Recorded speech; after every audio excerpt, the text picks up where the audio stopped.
Ok, bon, je pense qu'on peut attaquer. Bonjour, bienvenue avec ou sans masque pour ce deuxième cours de cette année de la chaire neurobiologie et immunité. Et donc cette année, le cours est consacré au rôle de ces interactions dans le développement des circuits cérébraux et des pathologies neurodéveloppementales. Et la semaine dernière, on a fait un survol vraiment des principes, phases de développement des circuits cérébraux. Donc on s'est intéressé à des processus de construction, d'assemblage des circuits qui sont indépendants initialement de l'activité dans les circuits et puis du rôle de l'activité entrante dans la maturation des circuits, des synapses, etc. Et aujourd'hui, on va vraiment s'intéresser à une phase précoce de ce que font les cellules immunitaires du cerveau, donc les microglies qui sont présentes vraiment dans le tissu nerveux et de macrophages qui sont à côté, même si on connaît beaucoup moins de choses sur ces cellules. Donc on va s'intéresser à ces fonctions. Donc on s'était arrêté là, en fait. On avait vu donc ces phases développementales d'assemblage des circuits, de migration, notamment neurones excitateurs, inhibiteurs, d'assemblage et puis de maturation séquentielle de ces circuits avec l'élimination de certaines cellules, formation de synapses, élimination de synapses, maturation, etc., des changements d'activité. Et puis on avait terminé en précisant que des cellules immunitaires du cerveau, les macrophages du cerveau, les microglies, rentrent très tôt pendant le développement.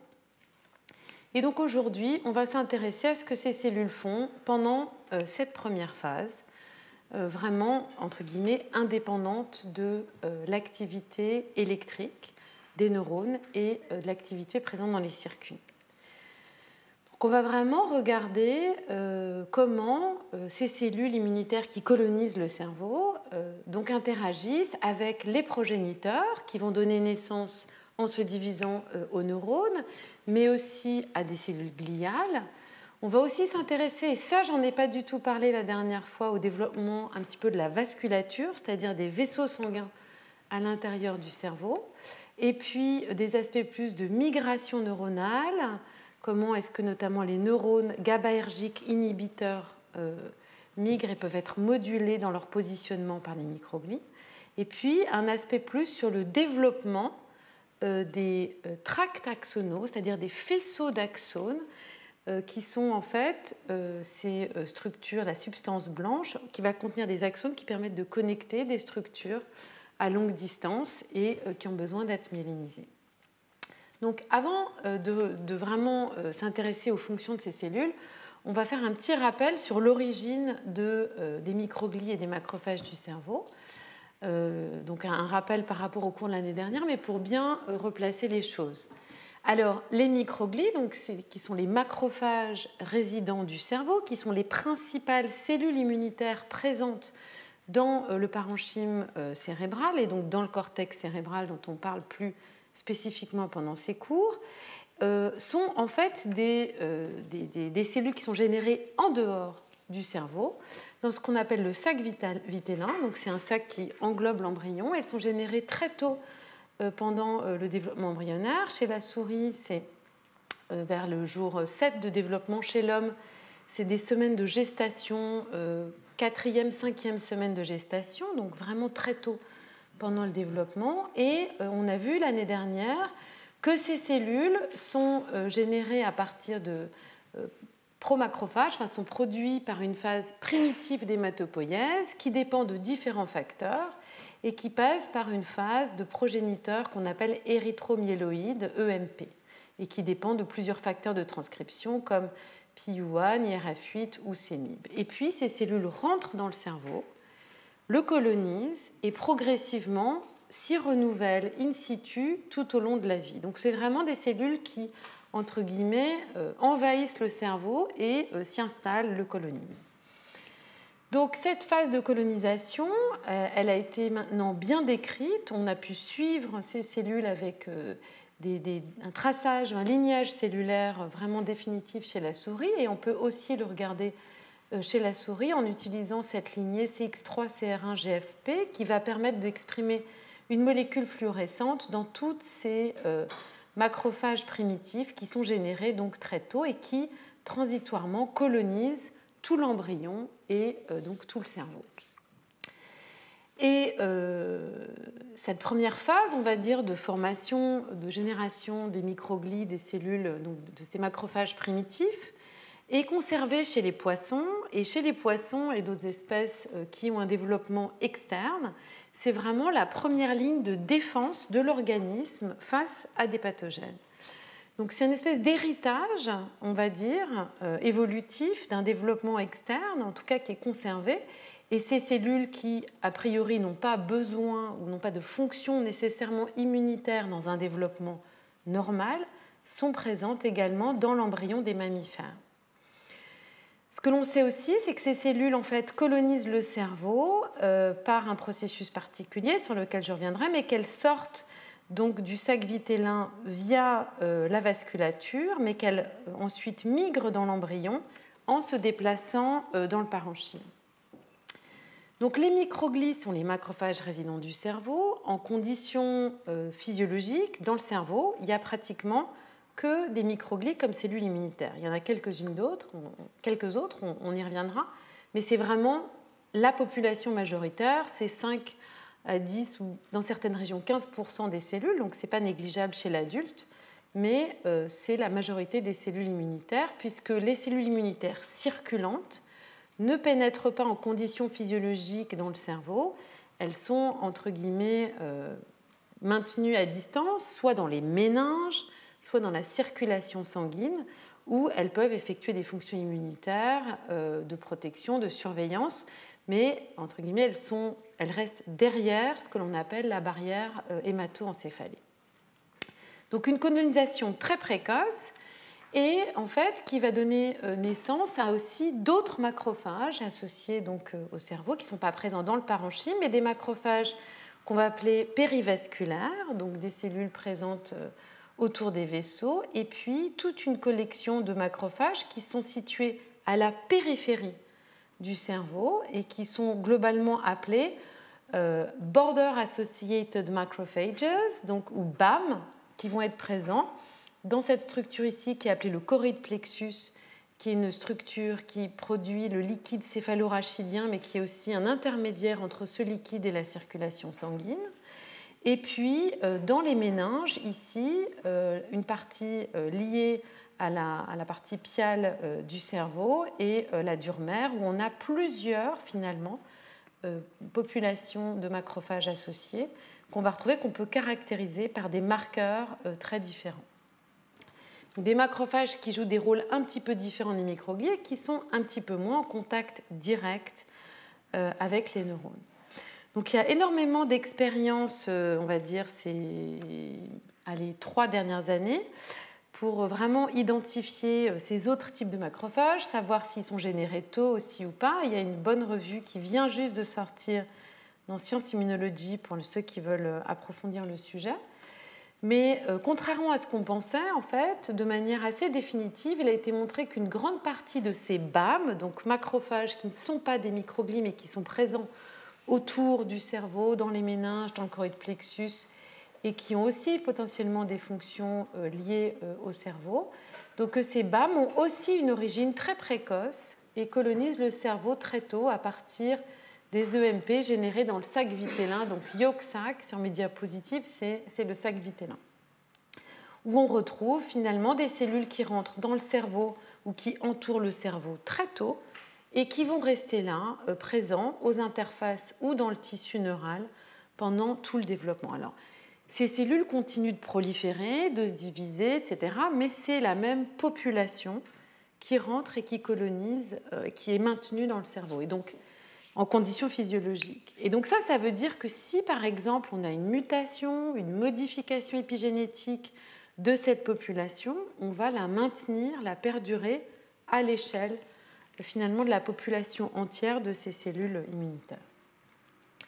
Donc une origine très précoce, et si on veut remettre ça dans un cadre un peu plus général de production, de génération des macrophages, ce qui n'est pas forcément notre intérêt, je vais revenir sur cette diapo très compliquée, mais à laquelle on était arrivé l'année dernière, où il y avait donc les microglies générées à partir de ces EMP précoces du sac vitellin qui colonise le cerveau très tôt. Et puis, on va dire à l'autre extrême, d'autres macrophages monocytes circulants qui sont normalement présents et qui sont générés par d'autres types de cellules qui vont ensuite se mettre dans la moelle osseuse et donc faire les cellules souches de la moelle osseuse qui vont donner naissance à tous les lymphocytes ou les lymphocytes B et T circulants.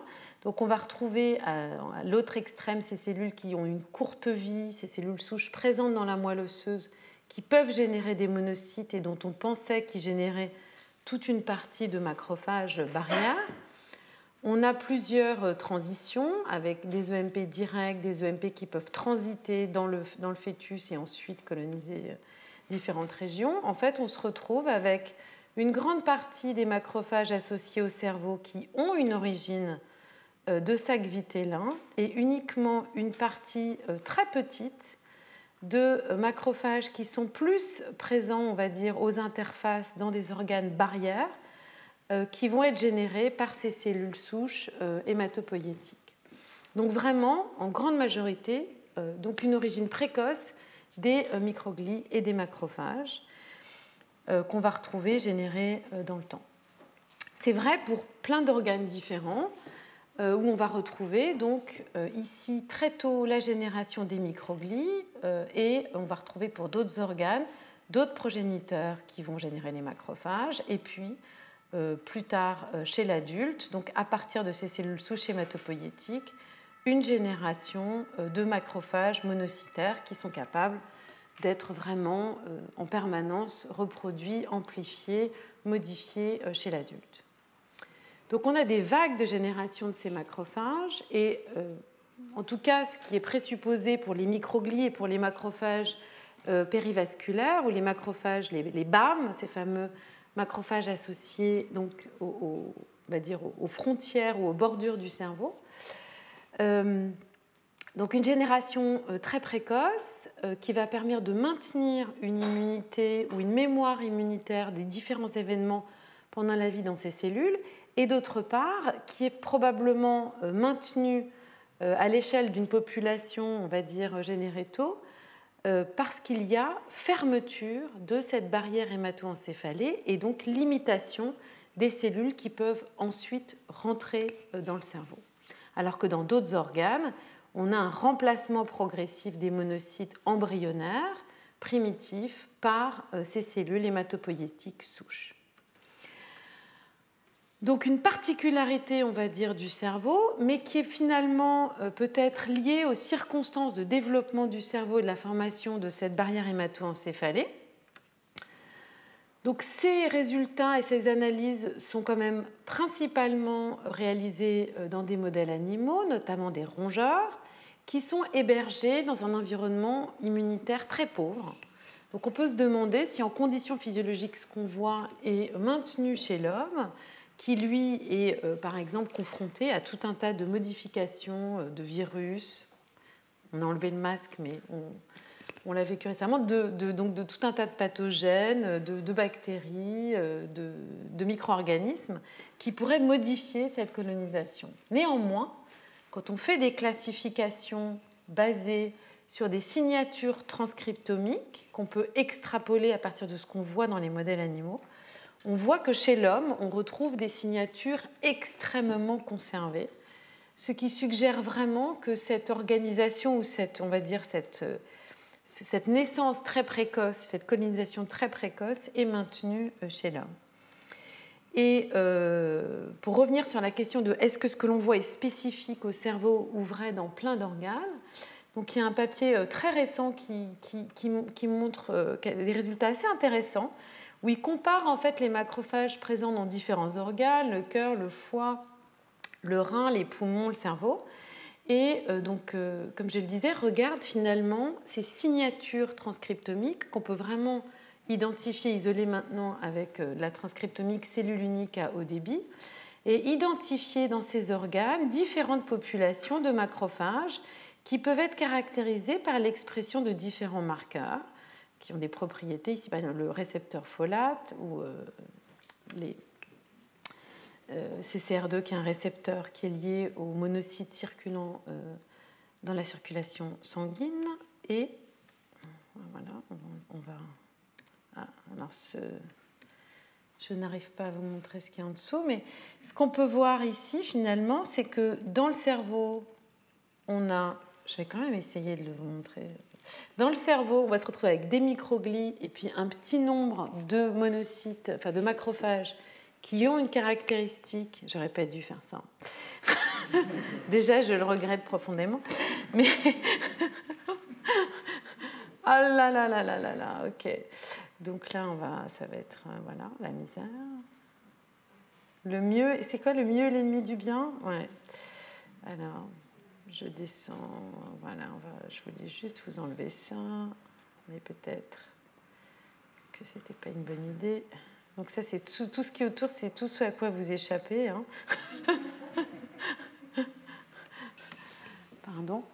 Donc en fait, pourquoi je voulais vous présenter ça et pourquoi je pense que c'est intéressant? Parce qu'en fait, il y a toujours des particularités. On regarde le cerveau, donc on s'intéresse aux macrophages du cerveau, on essaye de comprendre les fonctions de ces cellules dans cet organe. Et puis la question, c'est de savoir est-ce que finalement le cerveau est un organe particulier ou est-ce que c'est un organe comme les autres? Voilà. Et là, en ce qui concerne les macrophages, on a quand même l'impression qu'on a des spécificités, mais qui sont finalement une extrapolation de quelque chose qui est un organe comme les autres. Donc on se retrouve avec les microglies qui sont assez différentes, générées tôt, et puis tous ces macrophages qui sont présents, et on voit ces trois populations, et on retrouve en fait ces trois populations avec des proportions très différentes, présentes aussi bien dans le cœur, dans le foie, dans le rein. Dans les poumons, on a aussi, comme dans le cerveau, une population qui vient très tôt coloniser les alvéoles. Et puis, on retrouve aussi ces trois populations de macrophages.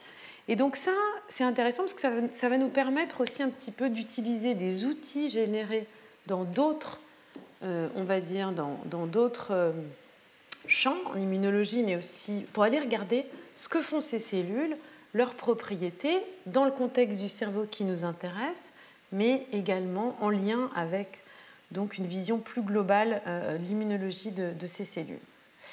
Alors, quelque chose qui est certain, c'est qu'au-delà des différences qu'il peut y avoir dans ces microglies, ces monocytes, ces macrophages, c'est qu'en fait, on va retrouver, cette fois-ci pour le cerveau, on revient à des choses un peu plus spécifiques, on va retrouver tout au long du développement de cette vie une dépendance de ces cellules à certains facteurs présents dans l'environnement, certaines cytokines. Et notamment, les microglies sont extrêmement, et les macrophages, les BAM, donc ces macrophages associés au cerveau qui ne sont pas des microglies, sont toutes dépendantes de cette voie, de ce récepteur CSF1R, donc le récepteur Colony Stimulating Factor, qui a deux ligands, CSF1 ou l'interleukine 34. Et donc, il est absolument nécessaire que cette voie soit activée pour que les microglies ou macrophages du cerveau se développent, prolifèrent et surtout survivent. C'est-à-dire que si on a une absence d'activation de cette voie, c'est un véritable récepteur à dépendance. En absence d'activation de cette voie, on va avoir tout simplement élimination ou non-présence de ces cellules dans le cerveau. Donc, c'est vrai pour d'autres types cellulaires, mais en l'occurrence, dès le stade macrophage du sac vitellin, on a une dépendance donc, à cette voie.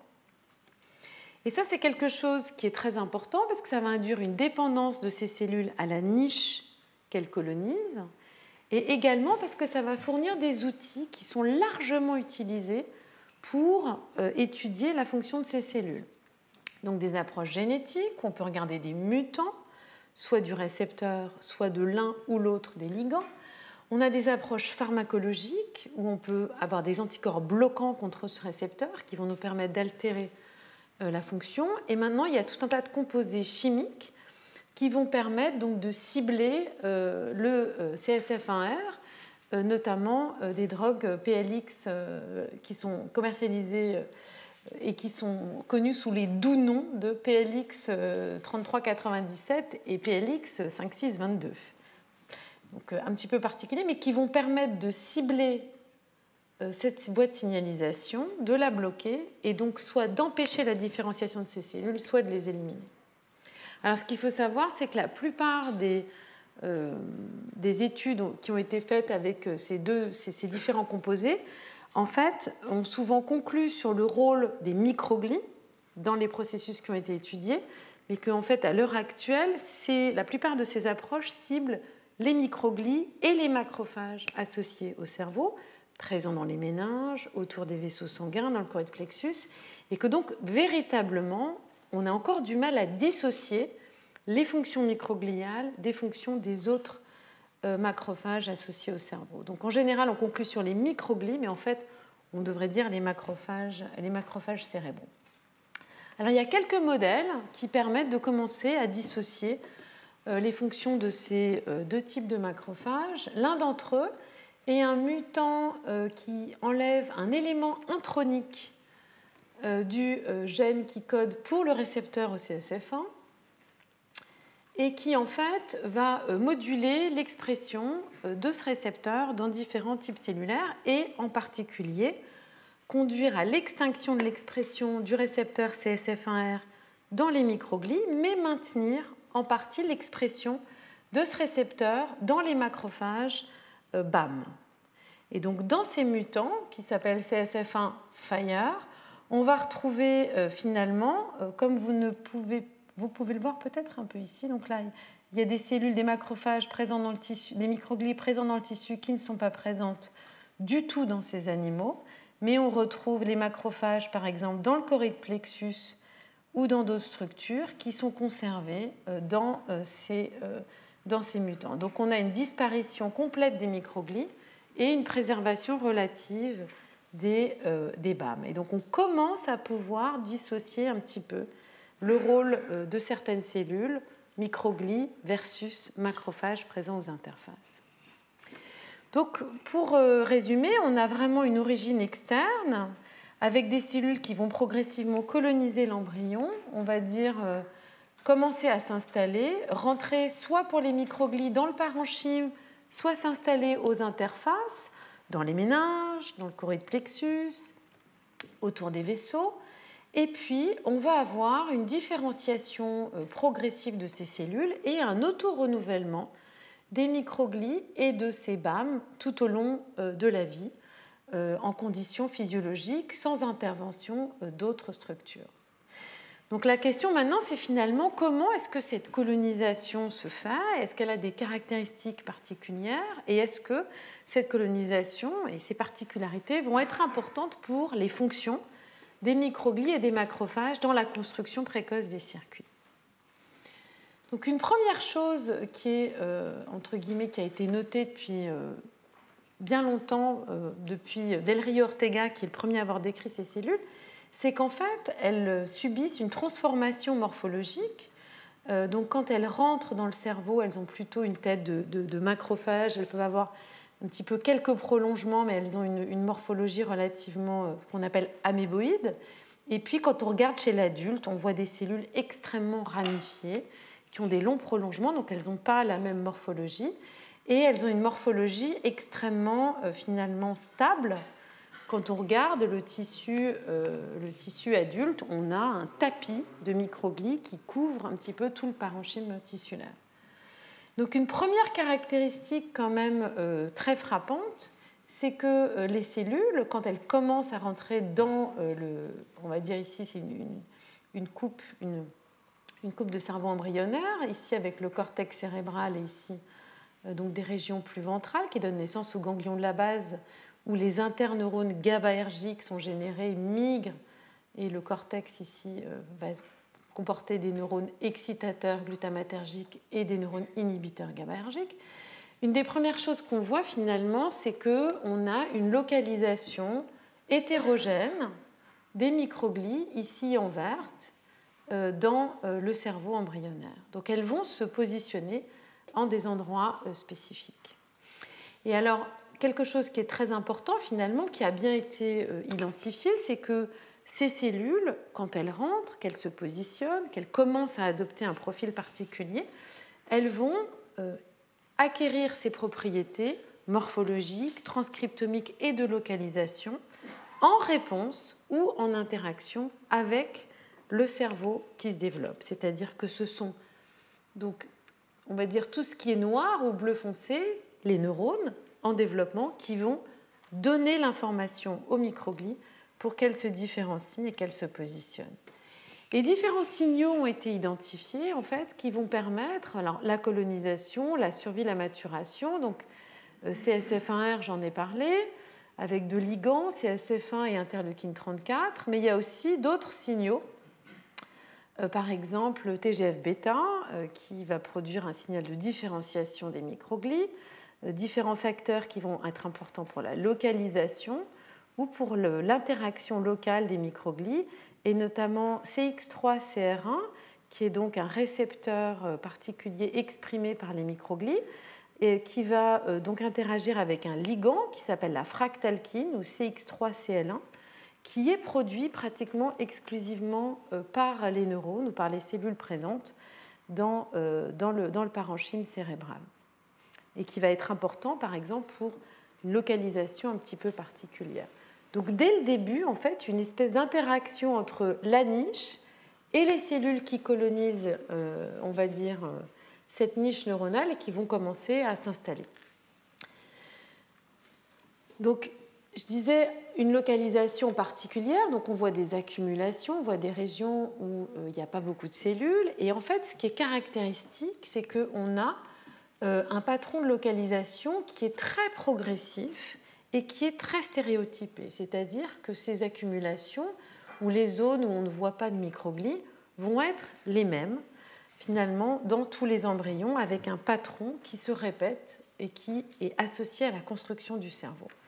Alors, une première localisation qui est très importante et qu'on voit très bien dès le début du développement, c'est ici en vert des microglies qui vont s'associer à la construction des vaisseaux sanguins pendant le développement très précoce des circuits. Alors, j'en ai pas parlé jusqu'à présent de la vasculature des vaisseaux sanguins. Pourtant, les vaisseaux sanguins sont extrêmement importants. Ils amènent tous les nutriments, ils amènent l'oxygène. C'est essentiel à la fonctionnement du circuit cérébral. Et les vaisseaux sanguins, en fait, sont initialement formés par les cellules endothéliales qui, elles aussi, colonisent le cerveau depuis l'extérieur et vont s'assembler pour former déjà des vaisseaux sanguins qui vont former un vrai réseau efficace et actif. Il y a d'autres cellules qui vont participer à la formation des vaisseaux sanguins, notamment les péricytes qui entourent les vaisseaux sanguins et vont être essentiels pour la contraction de certains de ces vaisseaux. Et puis, on va avoir d'autres facteurs très importants pour la régulation de cette barrière hémato-encéphalée. Alors, les péricytes sont importants, des travaux du laboratoire de Richard Danman ont été montrés comme importants pour réguler la fermeture de la barrière hémato-encéphalée qui se produit très tôt pendant le développement embryonnaire, à peu près à ces stades-là. Et de manière postnatale, d'autres cellules gliales, les astrocytes, qui apparaissent après, vont jouer un rôle clé dans la modulation, la régulation continue de cette barrière hémato-encéphalée. Donc une première association avec les vaisseaux sanguins, dont on pense qu'elle est importante pour la colonisation des microglies, mais on le verra aussi, un dialogue entre microglies et vaisseaux sanguins qui demande à être un petit peu mieux compris. On a aussi une accumulation avec certains faisceaux d'axones. Par exemple, ici, en rouge, on a des faisceaux d'axones dopaminergiques qui sont présents à cet endroit-là et on voit qu'on a une accumulation de microglies associées. Et c'est quelque chose qu'on retrouve dans certains faisceaux d'axones, donc cette matière blanche qui va permettre de connecter différentes régions. Ça n'est pas quelque chose qu'on retrouve dans tous les faisceaux d'axones. On les retrouve, encore une fois, ici, par exemple, associés à des projections dopaminergiques. On les retrouve associés au corps calleux, qui permet de faire passer l'information d'un hémisphère à l'autre. Mais d'autres tracts axonaux sont peu colonisés par les microglies. Et puis, on va retrouver un patron de colonisation dans le cortex cérébral, qui est quand même la structure qui nous intéresse, par, on va dire, quelque chose de très timé. Donc ici, c'est la plaque corticale. C'est là où vont s'installer, se développer, maturer les neurones du cortex cérébral, dont on a parlé la semaine dernière. Et vous voyez que dans cette région, pendant toute une phase du développement, on n'a pas ou peu de microglies. pendant toute une phase du développement, les microglies sont maintenues, ou en tout cas ne rentrent pas dans le cortex cérébral, et puis elles vont commencer à le coloniser très progressivement, en commençant par les couches profondes, puis les couches superficielles, jusqu'à aboutir à vraiment, on va dire, un tapis homogène de ces cellules sur l'ensemble des couches corticales. Donc on a une véritable exclusion temporaire, on va dire, des microglies du cortex cérébral, et cette exclusion n'est pas sans rappeler d'autres processus d'exclusion de la plaque corticale. Par exemple, les neurones glutamatergiques excitateurs migrent et vont former les couches corticales successives, et les interneurones inhibiteurs GABAergiques ne rentrent dans la plaque corticale qu'une fois, on va dire, que les neurones excitateurs ont été générés. Ce principe d'exclusion, on va dire, des neurones GABAergiques inhibiteurs est le même, en tout cas la même cinétique que les microglies, où par exemple les entrées, les afférences qui vont relayer l'information sensorielle sont elles aussi, pendant un certain temps, maintenues en dehors du cortex. Donc on a une espèce en anglais waiting period, une période d'attente, une salle d'attente, une pause temporaire d'invasion des microglies, d'entrée des interneurones, d'arrivée d'entrée sensorielle, et ensuite tout est intégré dans les circuits en formation. Et puis avec les microglies, on commence vraiment par les couches profondes, ce qui est un peu différent des interneurones, et quelque chose de très progressif. Et puis temporellement, pendant toutes ces phases, les microglies sont extrêmement actives et vont interagir avec leurs voisins. Et puis temporellement, cette fois-ci plus, on va dire, dans une phase un peu plus tardive du développement embryonnaire, on va se retrouver avec une invasion des microglies, ou en tout cas une forte densité de microglies dans une zone progénitrice. Donc ici, les régions qui vont donner naissance aux neurones ou aux cellules gliales, et également, cette fois-ci, une amplification de la présence de ces cellules dans la substance blanche, dans la matière blanche, donc qui est vraiment les axones, les tracts d'axonaux qui sont présents juste en dessous du cortex cérébral. Et cette accumulation, cette amplification au niveau du cortex cérébral, elle est connue depuis très longtemps, elle a été décrite, on va dire, depuis le début du XXe siècle, où notamment Del Rio Ortega et d'autres chercheurs ont observé ce qu'ils ont appelé des fontaines microgliales. Donc chez le rongeur, c'est juste après la naissance, où on se met à avoir une accumulation, une densité très forte de microglies dans certains tracts axonaux, dans certaines régions de la substance blanche, avec des microglies qui ont une morphologie très particulière. Et cette accumulation est transitoire. On va se retrouver ensuite, encore une fois, avec une colonisation ou une distribution homogène. Donc ça, c'est juste un exemple, ces fontaines de microglies, ici autour du corps calleux, dans le corps calleux, qui est vraiment un des sites principaux où ces microglies ont été identifiés, qui, encore une fois, est le faisceau d'axones qui permet la communication entre les deux hémisphères cérébraux, droit et gauche.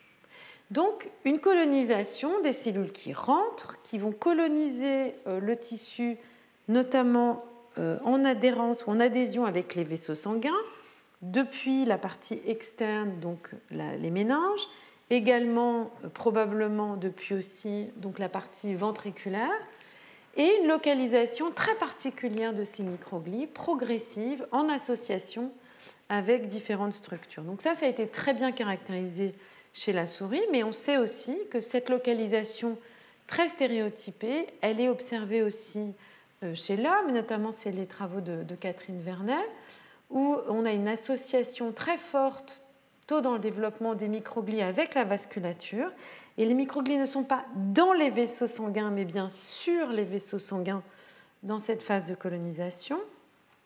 Une association avec certains faisceaux axonaux, une exclusion temporaire de la plaque corticale avec une accumulation notamment sous la plaque corticale, des accumulations des fontaines de microglies présentes dans certaines régions de la substance blanche et des progéniteurs neuronaux. Alors pour l'accumulation dans des zones progénitrices en fin de développement, on a une particularité qui est une spécificité en fonction des espèces qu'on regarde. Donc, et une spécificité développementale. Donc, chez l'homme, au cours du développement, vous voyez qu'on n'a pas beaucoup. Donc, ici, si on voit les zones ventriculaires, sous-ventriculaires, qui sont les zones où il y a des progéniteurs, puis cette région qui va plutôt contenir des tracts axonaux, puis la plaque corticale, et enfin les méninges.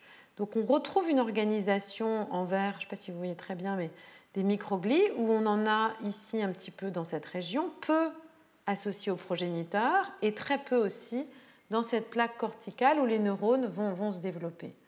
C'est quelque chose qui est un petit peu maintenu, on commence à avoir quelques cellules dans la plaque corticale et puis plus on avance dans le temps, plus on voit une augmentation de la localisation des microglies dans les zones progénitrices qui est maintenue et qui est également présente dans les régions dans la matière blanche et c'est quelque chose par exemple qu'on retrouve dans les primates non humains.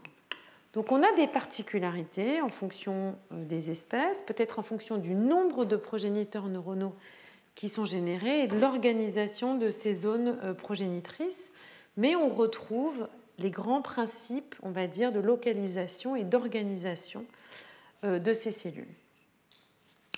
Alors je vous ai dit que ce sont les neurones ou les signaux neuronaux ou le cerveau en développement qui régulent un petit peu cette organisation. Les signaux ne sont pas encore bien connus, mais il y a quand même tout un tas d'expériences, notamment réalisées encore chez les rongeurs, qui permettent de montrer que c'est bien le cas.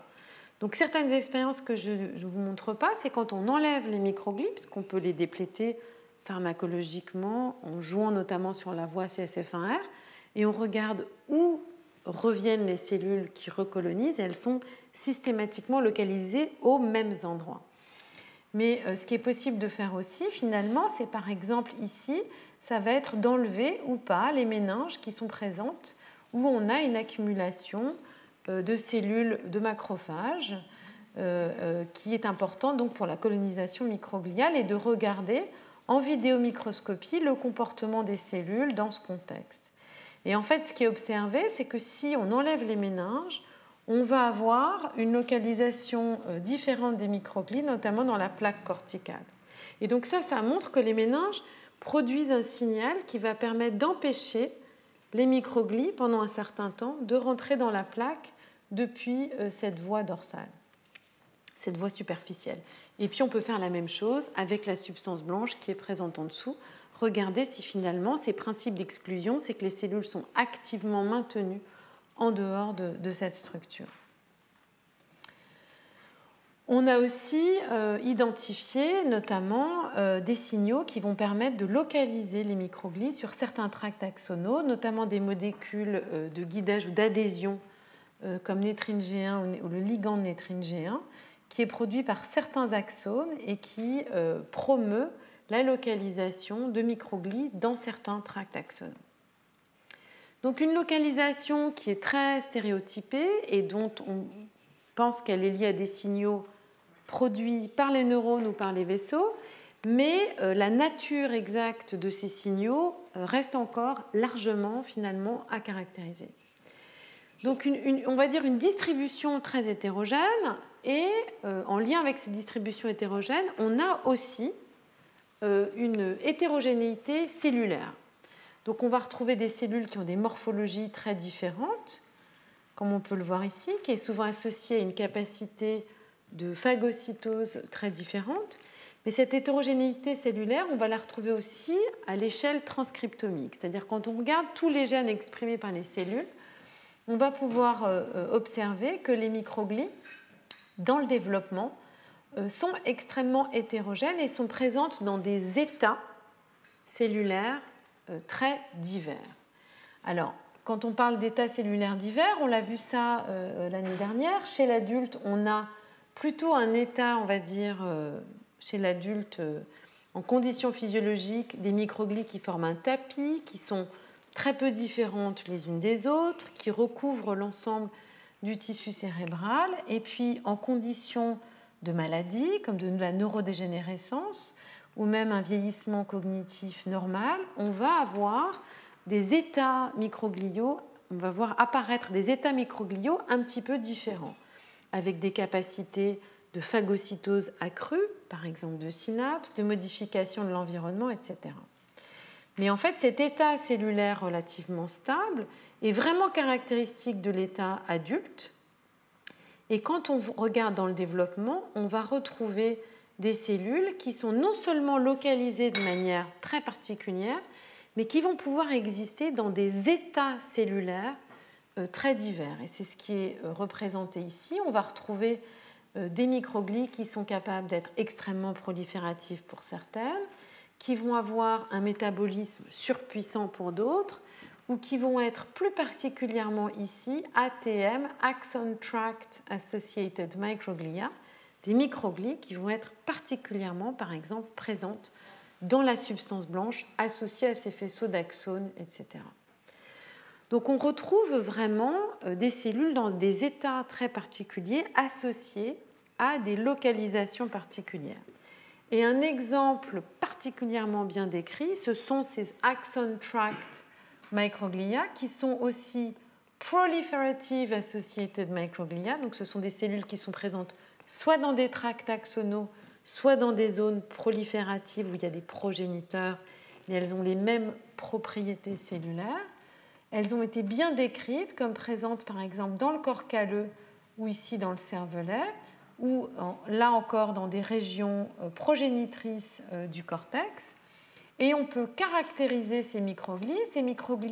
Les microglies dans cet état ne sont présentes qu'à ces endroits-là, et elles expriment tout un tas de facteurs spécifiques de cet état cellulaire microglial, par exemple des molécules de la matrice extracellulaire, des facteurs comme IGF-1, qui est un facteur de survie cellulaire, ou des facteurs impliqués dans une phagocytose extrêmement importante.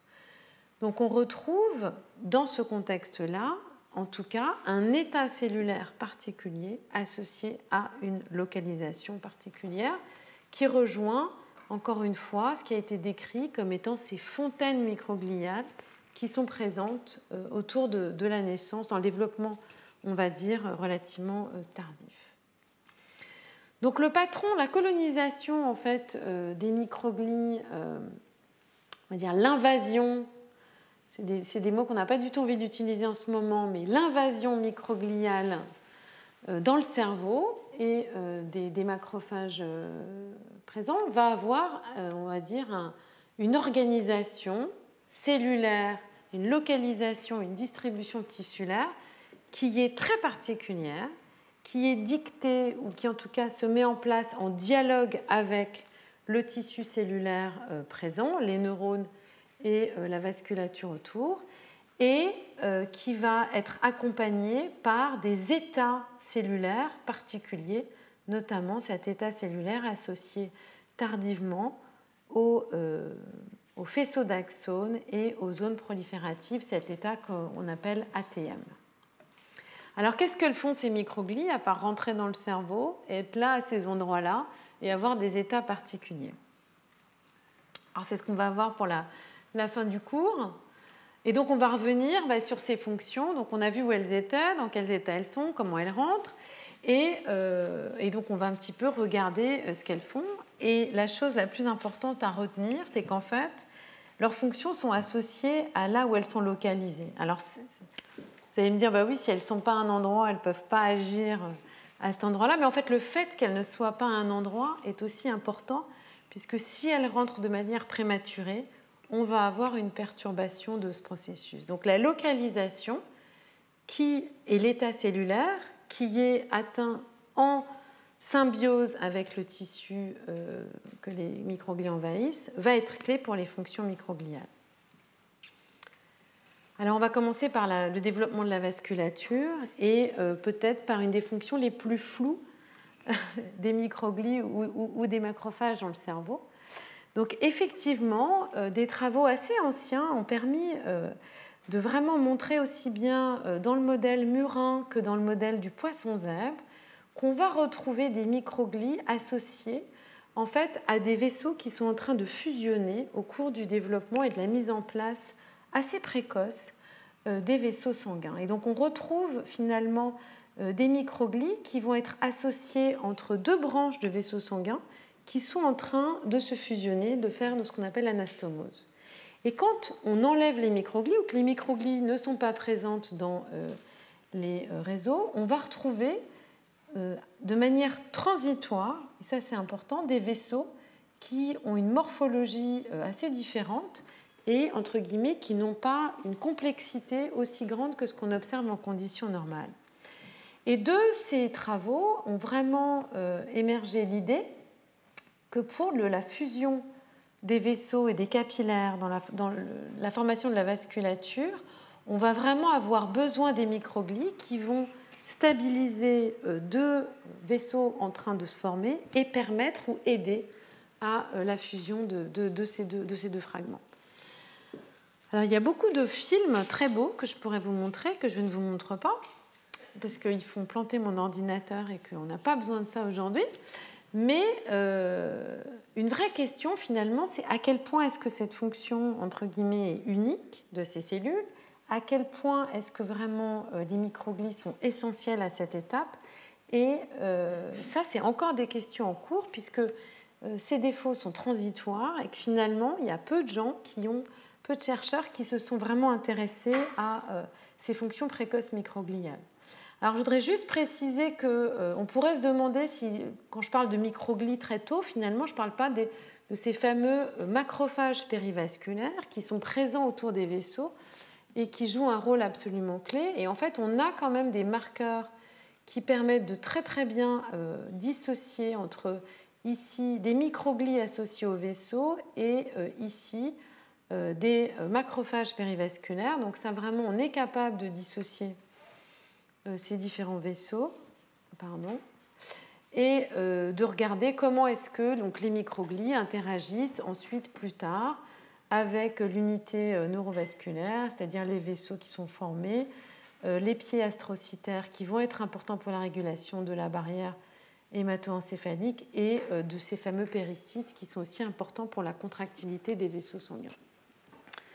Donc, les microglies qui participent au développement de la vasculature, exactement quelle est la nature du rôle de ces cellules dans l'architecture, la construction des vaisseaux ou même l'organisation des composés cellulaires, est encore finalement quelque chose qui va être important d'approfondir dans les prochaines années.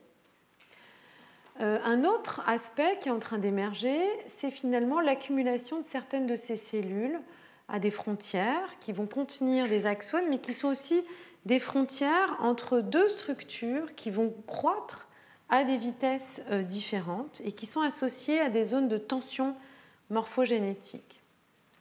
Là aussi, ce sont des microglies, même si elles ont une organisation ou une structure très particulière. Et ce qu'on peut voir quand les microglies sont absentes, en fait, c'est qu'on a un manque d'intégrité tissulaire, on a une absence de cohésion entre ici ces deux régions, le cortex cérébral et les ganglions de la base.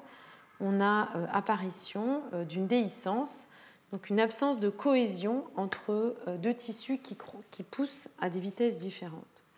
Et c'est quelque chose qu'on peut observer pendant toute une phase du développement embryonnaire et donc la formation très transitoire de ces cavités qui sont situées encore une fois, à ces zones d'accumulation ou à ces zones frontières. Donc on a quelque part, transitoirement, un rôle, on va dire, un petit peu de maintien architectural au niveau de la vasculature ou au niveau de l'adhésion tissulaire qui finalement remet ces cellules immunitaires, microgliales, ces macrophages, dans un rôle de cellules support, dans un vrai rôle de cellules gliales importantes pour le maintien, la densité, l'intégrité, par exemple des vaisseaux ou du parenchyme cérébral.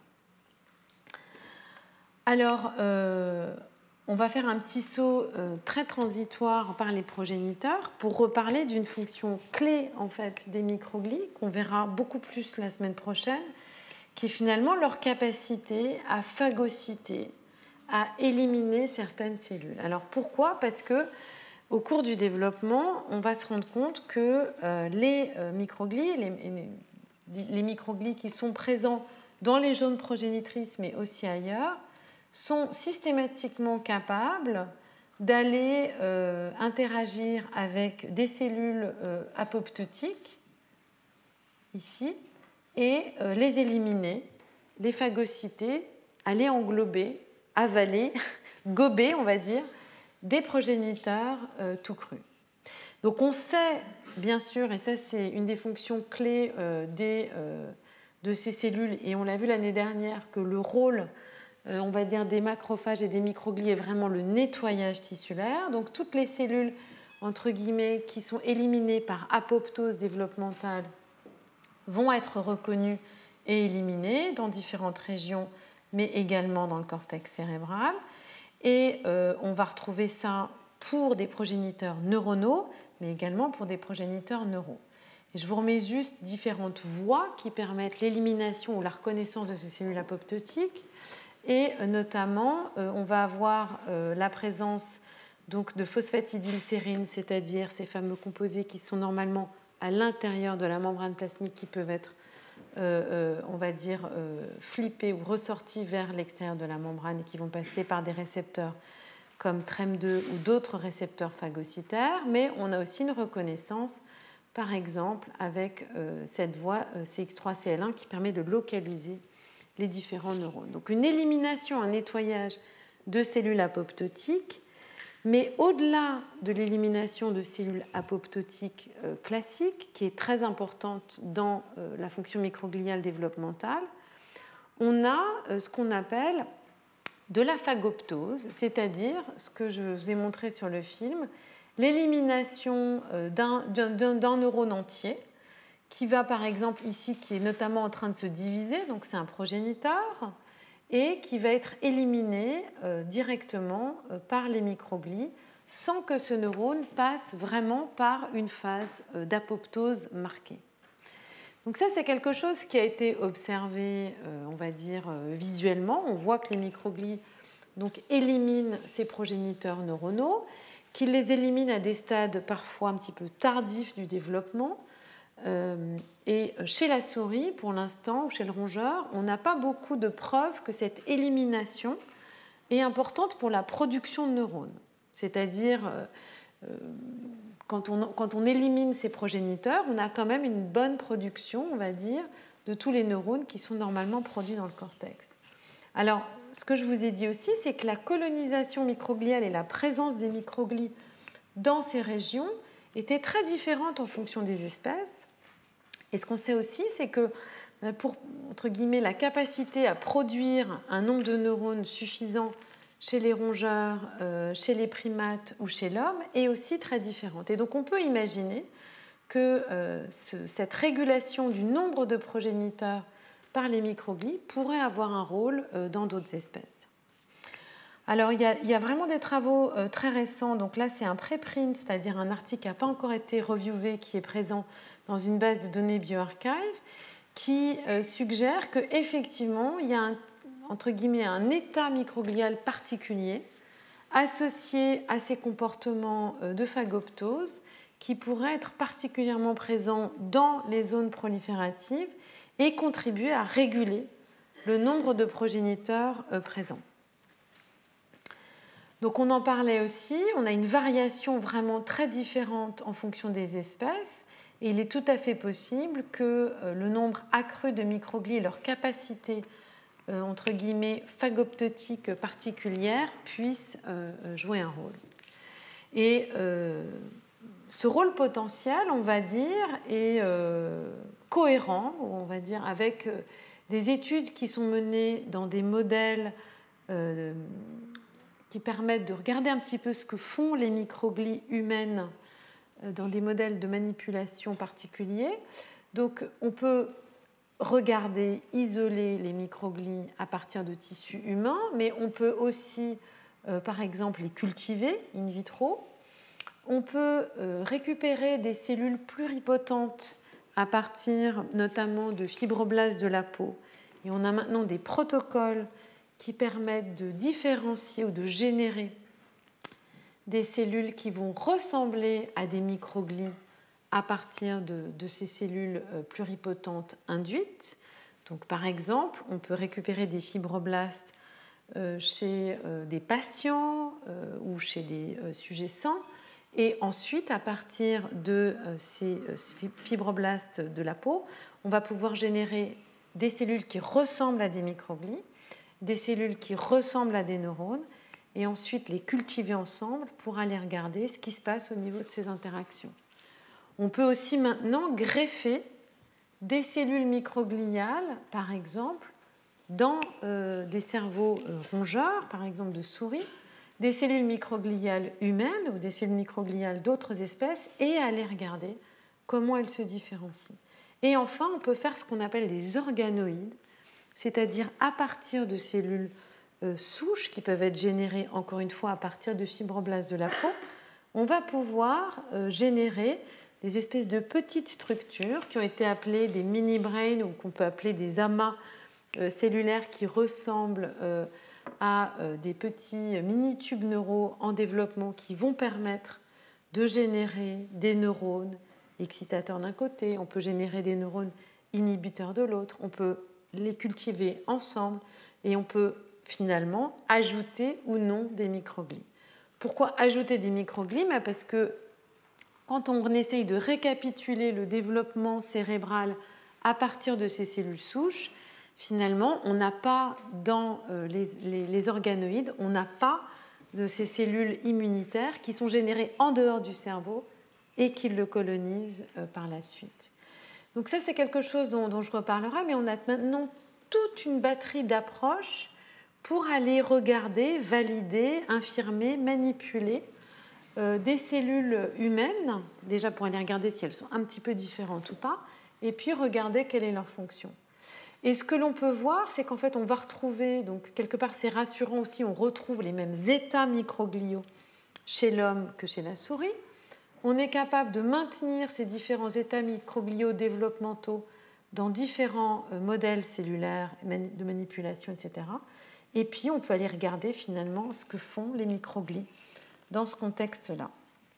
Et effectivement, dans des contextes d'interaction avec des cellules humaines, ce que les auteurs ici ont vu donc, en décembre 2021, c'est que vraiment, on a élimination ou phagoptose ou modulation de cellules progénitrices par des microglies dans des contextes de culture de cellules humaines et qu'on a une modification de la composition de ces progéniteurs. On a d'autres choses qu'on verra après sur l'organisation, l'activité, la synchronie des réseaux. Mais donc on peut se retrouver vraiment avec une capacité de ces cellules microgliales à éliminer, réguler le nombre de progéniteurs qui vont faire des neurones et également produire des cellules gliales. Alors un autre aspect dont je parlais finalement, c'est la migration et l'exclusion, le fait que les microglies ne sont pas présentes dans le cortex cérébral pendant une phase du développement. Et je mentionnais aussi que finalement cette exclusion n'est pas un privilège des microglies, mais que c'est le cas aussi, par exemple, de tout un tas de neurones corticaux, qui sont des neurones inhibiteurs GABAergiques, qui migrent, qui sont générés ventralement, le cortex est ici, ventralement migre, et initialement vont migrer tangentiellement au-dessus et en dessous de la plaque corticale, avant de coloniser cette structure. Et cette phase de migration tangentielle est censée être importante pour permettre de générer les neurones glutamatergiques excitateurs dans la plaque et attendre que ces neurones soient produits. Donc c'est une vision finaliste, mais c'est ce qu'on observe. Les neurones sont produits et ensuite les interneurones rentrent et s'assemblent. Et ce que l'on peut voir aussi, c'est que différents types de cellules d'interneurones générées dans différents endroits vont produire des interneurones spécifiques. On a vu ça la semaine dernière. Et notamment, on a des neurones qui vont cibler, des interneurones GABAergiques qui vont cibler plus particulièrement inhiber le soma ou la région périsomatique des neurones excitateurs et vont avoir un rôle clé pour éteindre l'activité des neurones et également moduler toute la période critique. Donc, ces neurones PV et la maturation des neurones PV est un élément important de la temporalité et des séquences développementales de maturation des circuits. Et en fait, ce qu'on a observé, c'est qu'en fait, cette migration, cette modulation, cette exclusion des microglies est en fait importante pour réguler, moduler le patron de migration et de positionnement des interneurones dans ces circuits, et notamment le développement par la suite des neurones PV. Donc on peut voir dans des modèles où les microglies sont enlevés qu'on a normalement une exclusion transitoire des interneurones de la plaque corticale, et là on a une entrée prématurée, une entrée surnuméraire d'interneurones dans la plaque corticale à des stades embryonnaires prénataux.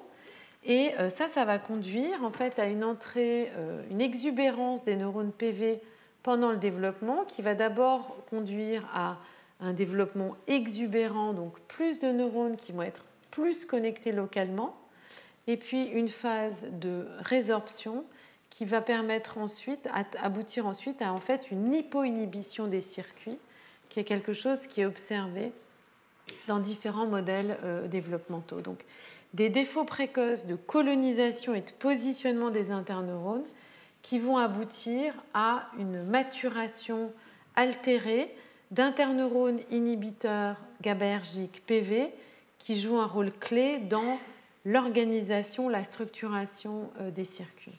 Et cette hypoinhibition est très importante parce qu'elle va permettre elle va aboutir à un changement d'activité dans les circuits.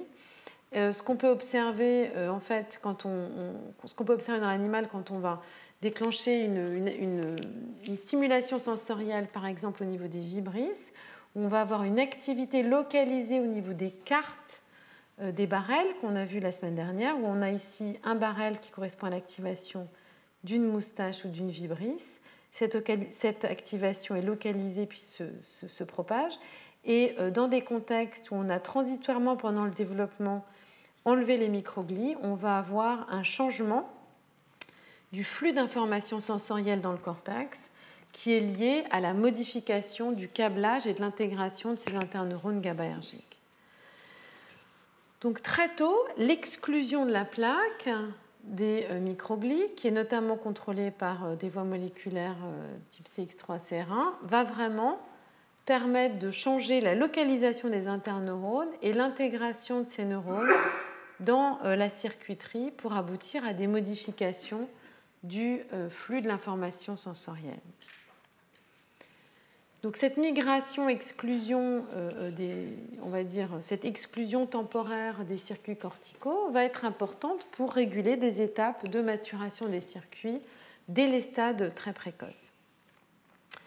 Et puis, on va s'intéresser enfin, finalement, au rôle des microglies dans les faisceaux d'axones. Et ça, c'est un rôle qui est un petit peu complexe parce qu'il est longitudinal. Donc, je vous ai dit, on retrouve très tôt des microglies associés à des faisceaux d'axones. Donc ici, par exemple, des neurones dopaminergiques ou autour vraiment du corps calleux. Et ce qui a été bien observé, en fait, c'est que quand les microglies sont altérées, on va avoir des petits défauts d'organisation de ces faisceaux d'axones, avec parfois plus d'axones localisés, ou une organisation défectueuse qu'on appelle un défaut de fasciculation. C'est-à-dire, au lieu d'avoir vraiment des faisceaux compacts, on va avoir des faisceaux beaucoup plus diffus. Et pour l'instant, on ne sait pas si ces modifications ont une conséquence fonctionnelle, par exemple, sur les circuits.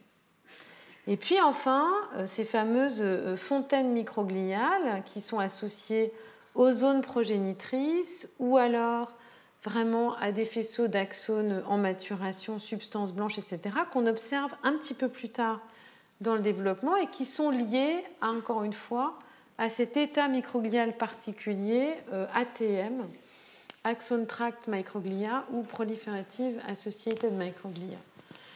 Donc, je vous ai dit qu'on a une localisation particulière d'un état cellulaire qui est caractérisé par différents marqueurs présents qu'on peut identifier par la transcriptomique et qui est présent ici dans le cortex cérébral, on va dire associé à la substance blanche qui est présente donc sous le cortex cérébral et aussi aux zones prolifératives qui sont présentes juste à côté. Donc en fait, cet état microglial, il est particulier. Il a été identifié maintenant par plusieurs publications, plusieurs laboratoires. On le retrouve associé à des régions particulières, donc la substance blanche du cortex cérébral, mais aussi dans une autre région dans le cervelet, associé à une morphologie particulière, une grande capacité de phagocytose, donc c'est des microglies qui sont capables de phagocyter énormément. Et on ne sait pas, on verra, mais voilà, elles sont capables de vraiment phagocyter. Elles ont l'air plus particulièrement associées à des faisceaux d'axones et elles expriment tout un tas de marqueurs moléculaires qui sont particuliers. Donc on va retrouver certains facteurs qui sont vraiment des marqueurs, on va dire, d'identification de cet état cellulaire, comme par exemple le gène ITGAX qui code pour CD11C, qui est normalement pas présent ou pas détecté dans les microglies et qui est présent dans ces cellules, IGF1 qui est un facteur de survie, des molécules de la matrice extracellulaire, des facteurs extrêmement importants associés à la phagocytose, etc., etc. Et alors pourquoi est-ce que finalement de retrouver ces cellules c'est intéressant ou c'est important? D'abord parce qu'elles peuvent jouer des rôles particuliers et elles en jouent, on le verra, mais aussi parce que finalement cette signature moléculaire partage, on va dire, des caractéristiques assez frappantes avec la signature moléculaire qui est reconnue ou appelée comme Disease Associated Microglia ou DAM et qui est présente ou qui a été observée dans la neurodégénérescence. Donc on retrouve, on va dire, des facteurs qui sont normalement exprimés dans des microglies qu'on va retrouver finalement dans des modèles de maladies d'Alzheimer ou de neurodégénérescence diverses, c'est-à-dire on peut induire des lésions de la substance blanche de manière expérimentale pour créer des lésions qui vont ressembler à certaines lésions de la substance blanche, des modèles de maladies d'Alzheimer, mais aussi d'autres modèles neurodégénératifs, et on retrouve à chaque fois finalement des microglies qui vont exprimer, être spécifiés, avoir des facteurs d'expression communs avec ces cellules ATM qu'on retrouve dans le développement normal. Donc ça a suscité un vrai engouement parce qu'on s'est dit, mais en fait, finalement, ces cellules ou cet état microglial particulier, dont on se demande ce qu'il fait dans des contextes pathologiques, est présent normalement dans un cerveau en développement, associé à des structures particulières et, on va le voir, peut-être fait des choses en contexte normal. Et donc ça, c'est aussi une caractéristique finalement importante de l'étude des processus développementaux microgliaux, c'est que, bien sûr, on les étudie pour chercher à comprendre ce qu'elles font dans le développement. Et il y a tout un tas aussi de pathologies qui sont associées à un développement anormal, aberrant ou juste divergent de ce qui se passe dans la plupart des individus. Mais regarder ou essayer de comprendre ce que ces cellules font dans ce contexte normal peut aussi apporter des informations absolument cruciales simplement sur les propriétés de ces cellules, y compris dans des contextes qui vont être des contextes neurodégénératifs ou associés au vieillissement. Parce que les fonctions microgliales, finalement, c'est simplement la capacité d'une cellule donnée à répondre à un environnement donné ou à des signaux présents à un moment.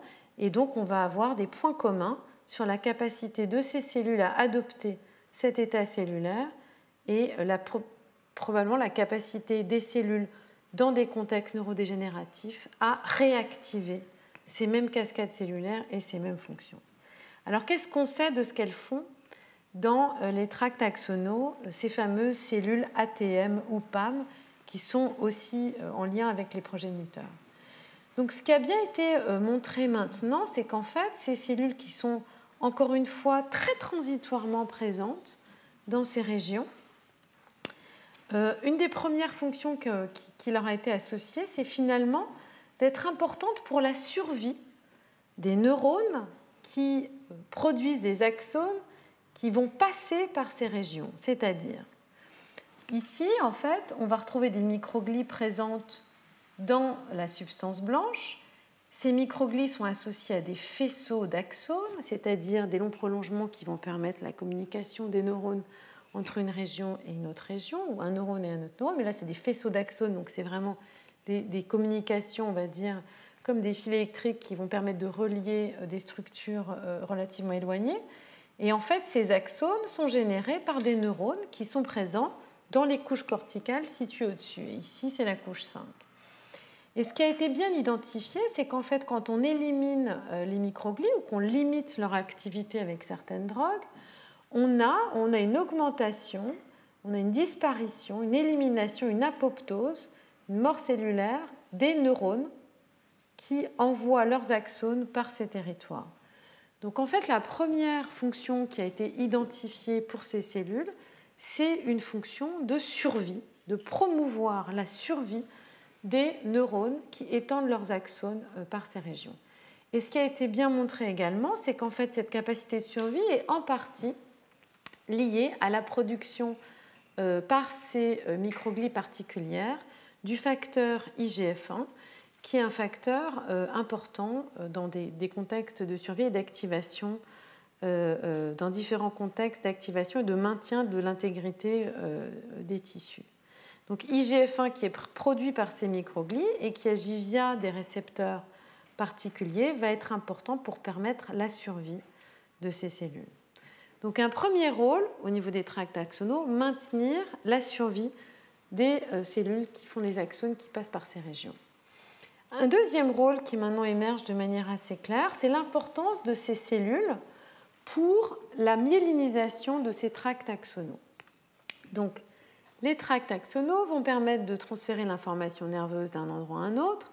La vitesse de l'influx nerveux, comme on l'a vu précédemment, est vraiment régulée par la capacité de ces fibres à être myélinisées, c'est-à-dire recouvertes d'une couche lipidique générée par les oligodendrocytes et donc qui va permettre d'accélérer la transmission de l'influx nerveux.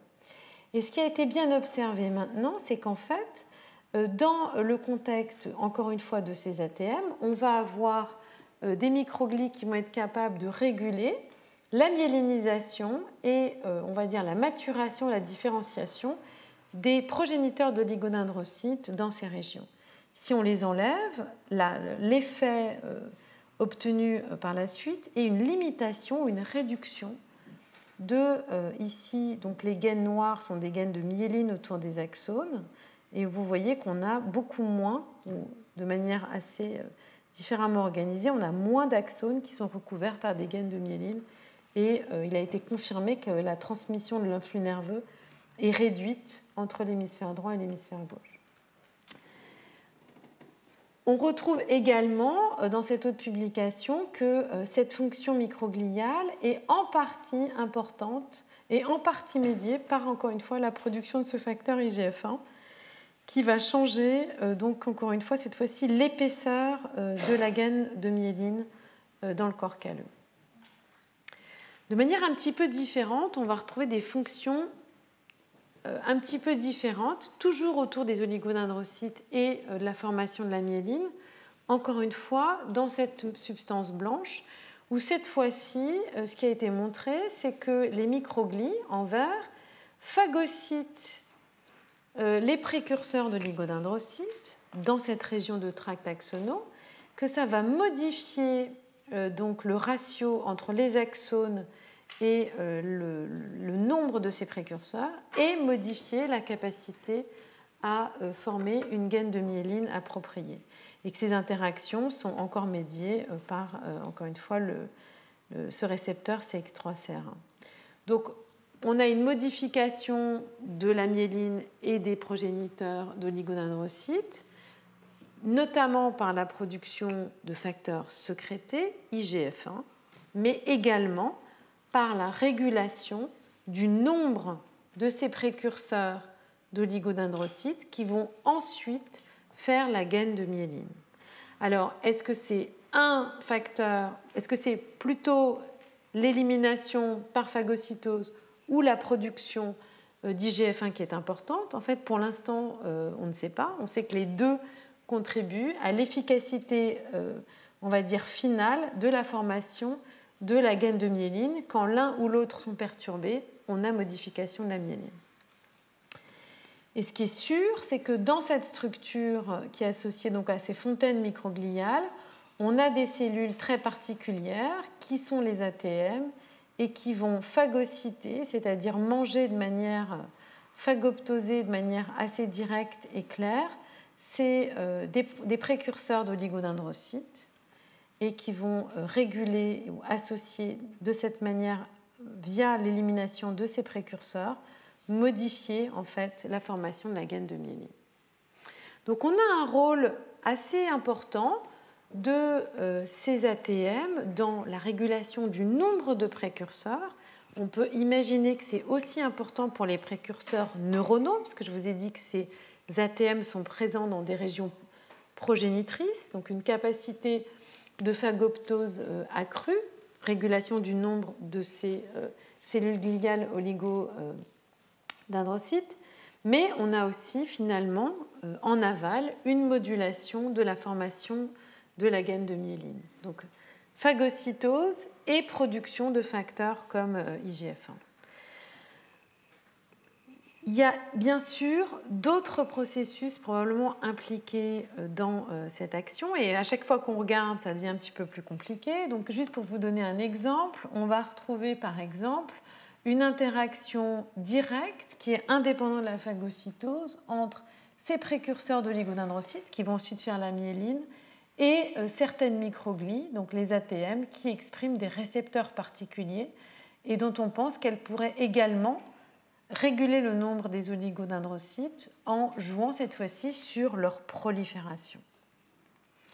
Donc en fait, on a vraiment, pour chacune des étapes et de présence d'organisation, de fonctions microgliales, on va se retrouver à chaque fois avec différentes étapes dans les tracts axonaux, des microglies qui vont être importantes pour initialement vraiment la formation basique, on va dire, des grands tracts axonaux. Et puis les cellules présentes dans cette région vont être potentiellement, en tout cas dans le cortex cérébral et pour les neurones de la couche 5, importantes pour leur survie via la production d'IGF-1.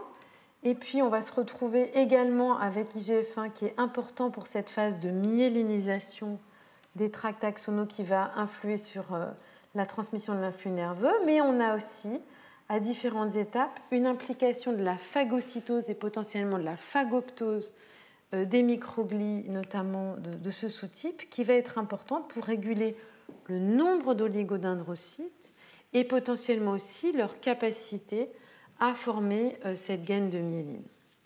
Donc vraiment une fonction, on va dire, assez importante des microglies dans différentes étapes de la formation des tracts et de la régulation des progéniteurs. Alors vous voyez que les idées ne sont pas totalement claires et figées. Donc ça peut rendre certains aspects un petit peu compliqués à suivre, mais néanmoins, on se retrouve avec, on va dire, des grandes lignes relativement claires sur les fonctions microgliales précoces. Par exemple, on se retrouve avec un concept important qui est que, en fait, et probablement contrairement à ce qu'on a chez l'adulte, on a de manière développementale une hétérogénéité d'états microgliaux qui est liée au fait que l'environnement du cerveau en développement est lui-même relativement hétérogène, avec des zones prolifératives, des zones où les tracts axonaux se construisent, des zones où des neurones migrent, où on a des exclusions particulières. Donc une localisation et une hétérogénéité des microglies qu'on va retrouver qui est caractéristique vraiment du développement. Et puis, on va retrouver, en fonction de leur localisation, des fonctions qui sont assez diverses, mais qui peuvent être liées à des voies cellulaires particulières. Donc, quelque part, un rôle finalement de cellules support, soutien, un lien avec le développement de la vasculature ou de l'intégrité tissulaire. Et là, on va retrouver finalement que les microglies sont des cellules gliales, c'est-à-dire des cellules qui vont aider, être support au développement du cerveau. Et on peut se demander si ces fonctions microgliales, on va dire de cellules support, ne sont pas importantes à des phases très précoces du développement, parce qu'à ce moment-là, ce sont les seules cellules gliales pratiquement du cerveau. Au départ, on va produire uniquement des neurones.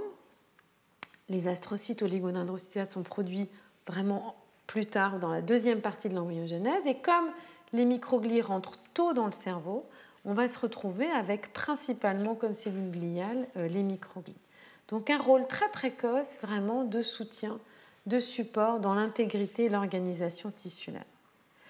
Et puis un rôle finalement dans la régulation, la modulation des précurseurs, des progéniteurs, aussi bien neuronaux, on l'a vu, ils sont capables d'éliminer certains progéniteurs neuronaux, mais aussi certains progéniteurs gliaux.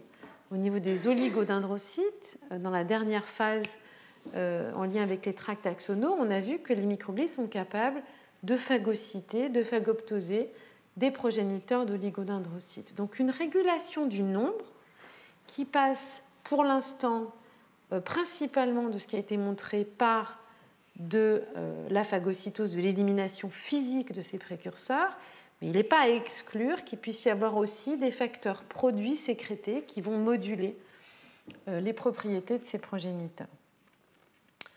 Un rôle assez précoce et particulier finalement dans la migration et l'intégration de certains neurones inhibiteurs GABAergiques et notamment de ces interneurones qui vont ces interneurones PV dont on a vu qu'ils étaient très importants pour l'équilibre des circuits et donc un rôle aussi précoce, on va dire, dans l'organisation structurale de différents composés, on va dire, importants des circuits qui vont permettre l'équilibre entre l'excitation et l'inhibition. Et puis un rôle particulier sur les tracts axonaux, développement des tracts, fasciculation, mais aussi organisation de la myéline, où on va retrouver de manière assez particulière un sous-type ou un sous-état microglial, ATM, qui est important pour différentes étapes de survie, d'organisation, de maintien, de myélinisation de ces tracts axonaux. Donc on se retrouve finalement avec, on va dire, des fonctions développementales précoces importantes et en même temps, finalement, une espèce de flou sur ce qu'elles font précisément dans chacune de ces étapes, comment est-ce qu'elles le font, et puis comment est-ce que ces différents états qu'on a observés ou identifiés pourraient, dans certains cas, réguler la formation de la vasculature, dans d'autres cas, moduler la migration des interneurones PV, etc. Donc, un grand champ d'études encore qui est vraiment d'être capable de relier les différentes propriétés cellulaires, moléculaires de ces sous-états microgliaux, de ces localisations particulières, avec les différentes fonctions qui ont été pour l'instant observées. Donc ça, c'est vraiment, on va dire, un champ en pleine ébullition où vraiment de nombreux chercheurs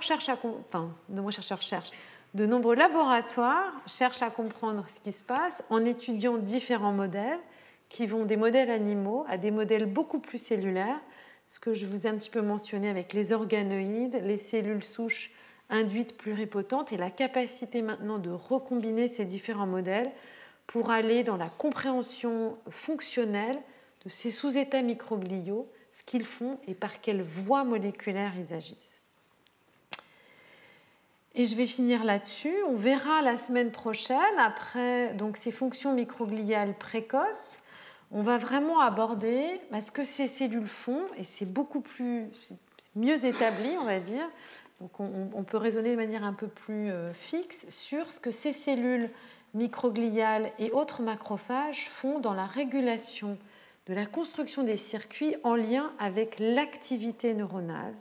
Comment est-ce que les microglies régulent le nombre de synapses, l'activité des réseaux et éventuellement en partie certaines périodes critiques ou le maintien de certains neurones. Et donc on verra vraiment tout un processus de construction dans le cours de la semaine prochaine sur la capacité des microglies à sentir l'activité électrique et leur contribution à la construction et remodelage des circuits de manière activité dépendante. Voilà, c'est tout pour cette semaine. Et si vous avez des questions, n'hésitez pas à venir discuter. Merci beaucoup.